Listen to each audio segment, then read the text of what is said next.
What does it mean for American workers, American farmers? The other news tonight, the horrific accident, the van carrying a team, a college sophomore, killed just one day after celebrating her 20th birthday. She had just set a world record. New reporting tonight on the Delta passenger jet that dumped fuel over several playgrounds as it prepared for that emergency landing. Did they tell controllers they weren't going to dump the fuel and then did it anyway? The major storm moving right across the country tonight. Heavy snow, ice, and rain heading all the way into the Northeast. Strong winds, then snow and ice from Philadelphia to New York up to Boston. Rob has the new track. Tonight, the 14-year-old girl who said no one would listen to her about alleged physical and verbal abuse. She set up a hidden camera and what authorities now say it revealed. And tonight, the arrest. The state of emergency declared tonight by Virginia's governor, temporarily banning all weapons, all guns in the state capital. As the wildfires rage in Australia, the alarming news tonight about climate change across the globe. The new and dire numbers just in from NOAA and NASA scientists. And the very close call today, 2 women walking and the building that came down right behind them. This is ABC World News Tonight with David Muir. Good evening, and it's great to have you with us here on a Wednesday night. And history was just made a short time ago in our nation's capital, the impeachment of a president advancing to the Senate for only the 3rd time in history. The president will now face a Senate trial. Just before we came on the air, House Speaker Nancy Pelosi taking the historic step, signing the 2 articles of impeachment against President Trump, one for abuse of power, the other for obstruction of Congress. The articles, look at this, then carried from one side of the Capitol to the other, about a 2.5-minute walk from the House to the Senate. This walk, this moment, hasn't been seen in 21 years. 7 members of Congress making the walk. They will present the case for senators to judge. Meantime, at the White House tonight, the president aware of this history made, but also trying to focus on his victory today. A split screen at the White House where he signed a preliminary trade deal with China. So what's next? How quickly does this move? Will there be witnesses? And with Republicans in control of the Senate, is the outcome all but certain? Mary Bruce, lead us off from the Hill tonight. Tonight, an historic handoff. House Speaker Nancy Pelosi signing the 2 articles of impeachment against President Trump. Then, a solemn march across the Capitol. The articles hand-delivered to the Senate. Make it be very clear that this president will be held accountable, that no one is above the law. The Speaker today announcing the team of lawmakers that will prosecute the case against the president. 7 members of Congress led by Chairman Adam Schiff.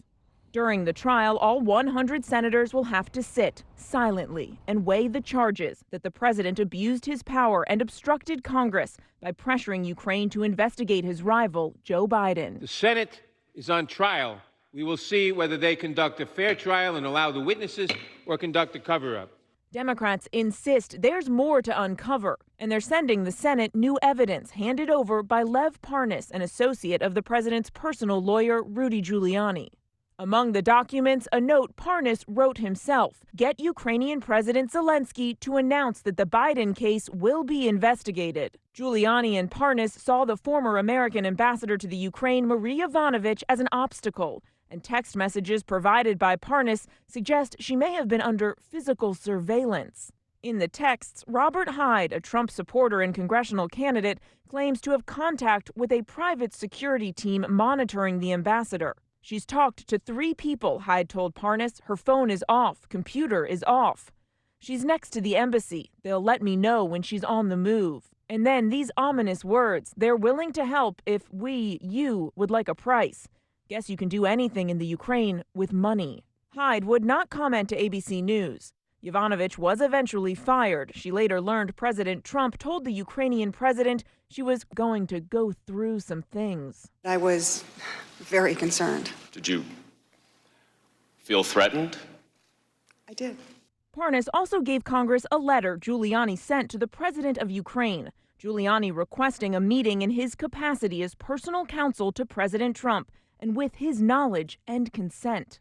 That letter makes clear that Giuliani, in his own words, is acting at the behest and with the knowledge and consent of the president. But one top Republican senator is unimpressed. There's nothing much there that hasn't been already acknowledged by either the president or Mr. Giuliani. So let's get right to Mary Bruce. She's live up on the Hill tonight. And Mary, tomorrow all 100 senators will be sworn in to act as jurors in the trial of President Trump. And David, the Chief Justice, John Roberts, will administer that oath. He will be presiding over the entire Senate trial. Now, today, the president's team said they think it is, quote, extraordinarily unlikely that the trial lasts more than 2 weeks. David, we'll see. Mary Bruce, it could be a long 2 weeks ahead. Thank you for that. And as I mentioned at the top tonight, the president fully aware of what was playing out over on the Hill, but he was moving forward, a victory of his own at the White House. A signing ceremony today for the first phase of a trade deal with China. The Dow closing above 29,000 for the first time, but the president did make reference to what was happening on the Hill. And here's ABC's chief White House correspondent Jonathan Karl now.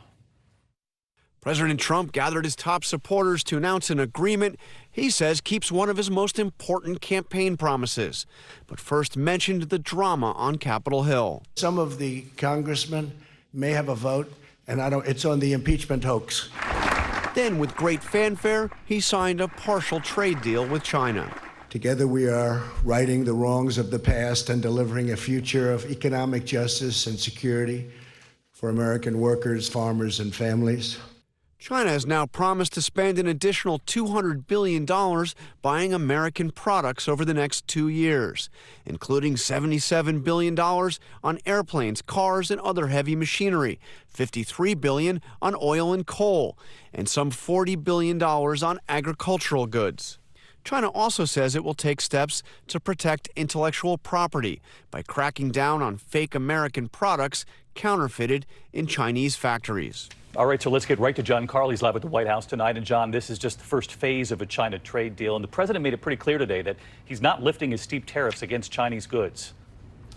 David, some of the tariffs will be reduced, and tariffs the president had threatened back in December will not go into effect. But overwhelmingly, most of the tariffs will remain in place, subject to negotiations that likely will not begin until after the presidential election. John Karl live at the White House tonight. John, thank you. And next to the other news this Wednesday night, the horrific and deadly van crash in Florida tonight involving a college women's rowing team. Several student athletes and their coach hospitalized tonight, and one student did not survive.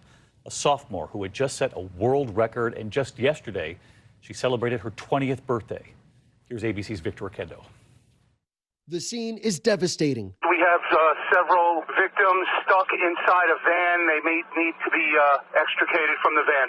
This mangled van transporting the College of the Holy Cross women's rowing team when it violently crashed with this red pickup, killing sophomore Grace Rhett and injuring 12.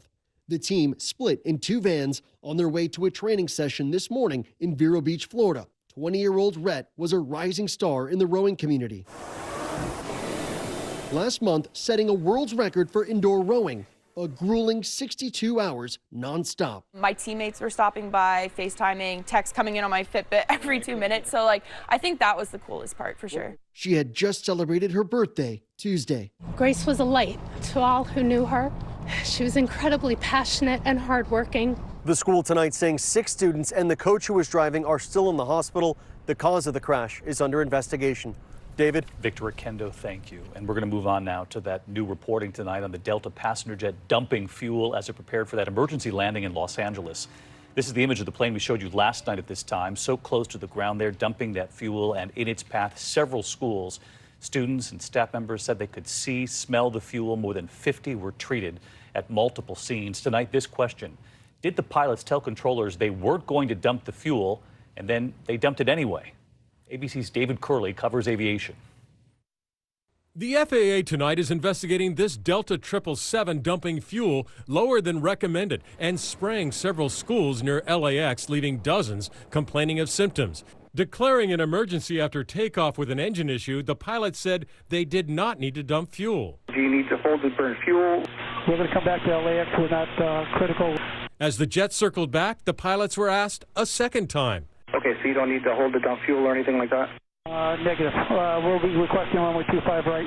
But the jet, heavy for a flight to China, started dumping fuel as low as 2,300 feet, far below the recommended 5,000 feet. At some point, the crew changed their minds. Even after telling ATC they didn't need to dump fuel, they changed their mind for the safety of the passengers and the safety of the airplane. They have that prerogative. Delta says in a statement the release of fuel was required to reach a safe landing weight. We have to give these pilots the benefit of the doubt. They did what they had to do, and that is get that airplane and all those passengers safely home. Delta tells us tonight they are looking into the procedures that were followed in the cockpit during that emergency landing.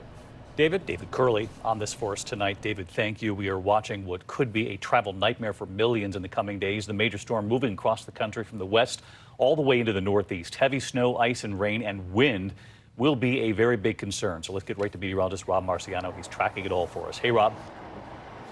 Hi, David. Wind's going to be bringing in that cold air. Wind advisories up through much of the northeast from Boston all the way down to Roanoke. Could gust to 50 miles an hour tomorrow. And then Friday morning, wind chills will feel like 3 in Boston and Buffalo, minus 11 in Burlington. Here's that storm in the northwest. It's impressive, spinning into Oregon. Wind and wind shear advisories and warnings posted. Could see 2 to 3 feet of snow in the Sierras and the Rockies. And winter storm watches already posted for the plains. It'll be there by Friday. Minneapolis, Chicago, you're into snow Friday night. Then Detroit and Pittsburgh Saturday morning. Then New York Saturday night. It does turn to rain in the big cities, but a huge swath of difficult travel. David? All right, thanks, Rob. We'll be watching with you. In the meantime, we turn now to a 14-year-old Florida girl who says she tried to report abuse for years, but that no one would listen. So she set up a hidden camera, and what it captured. Tonight, the arrest at ABC's Gio Benitez with the images, and we warn you, this is difficult. The video you're looking at was recorded on hidden surveillance cameras installed by a brave 14-year-old girl. To understand what you're talking about. She told police people did not believe her claims that this man, 47-year-old Damon Becknell, was physically and verbally abusing her. The girl's mother asking us to hide the teen's face. The Okaloosa County Sheriff's Office in Florida looking at this video from late December. Just watch. The man threatens the dog. I'm not putting up with you. The girl begging him to stop. Stop! Police say the video also shows the man headbutting the girl. I know more than you do. Tonight, Damon Becknell is facing charges of felony child abuse and animal cruelty. And David, the girl is now with a state-assigned guardian, and Becknell has been released on bond. We've tried reaching out to him, but have not heard back. He'll face a judge next month. David. All right, Gio, thank you. And now to the race for 2020 tonight. And if you watched the Democratic debate last night until the very end, you likely noticed Senator Elizabeth Warren refusing to shake Senator Bernie Sanders' hand after an exchange during the debate over whether a woman could win in 2020. ABC's Lindsay Davis is just back from Iowa. They call each other friends, but when Bernie Sanders extended his hand to Elizabeth Warren on the Iowa debate stage, she refused to shake it. The two then appeared to exchange tense words. A rift between the two progressives appeared after Warren claimed that in a private 2018 conversation, Sanders told her that a woman can't win the White House. Well, as a matter of fact, I didn't say it. Hillary Clinton won the popular vote by 3 million votes. How could anybody in a million years not believe that a woman could become president of the United States? Warren not backing down. I think the best way to talk about who can win is by looking at people's winning record. So, can a woman beat Donald Trump? Look at the men on this stage. Collectively, they have lost 10 elections. The only people on this stage who have won every single election that they've been in are the women, Amy and me. Many of us saw that tension right after the debate. Sanders' campaign manager says that Warren came to raise a concern, and he said, let's talk about that later. Tom Steyer, of course, ended up right in the middle of that exchange. He now says that he was trying to get out of the way as fast as possible, David. Probably smart. Yes. Lindsay, thanks. To other news tonight in climate change, of course, Lindsay, was a major issue in last night's debate. Tonight here, the alarming new numbers from scientists at both NASA and NOAA. Here's ABC's James Longman. Those extreme and deadly wildfires continue to ravage Australia, and tonight, the alarming numbers.